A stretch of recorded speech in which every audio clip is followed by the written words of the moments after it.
আসসালামু আলাইকুম। আপনারা সবাই কেমন আছেন? আপনাদের দোয়ায় আমি ভালো আছি। তো দুপুরের রান্নাটা আজকে রানবো। তো আমি আজকে মাটির চুলায় বানাবো।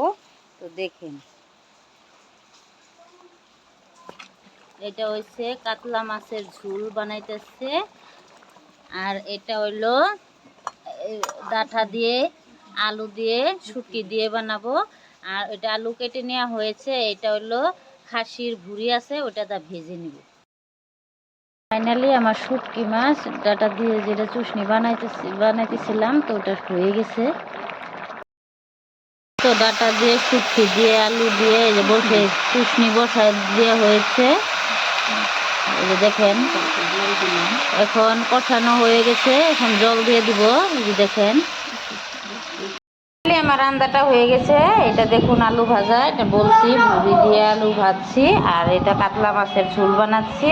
আর এটা ডাটা দিয়ে চুষনি বানাচ্ছি। দেখেন, কে কে খাবেন সবাই চলে আসে।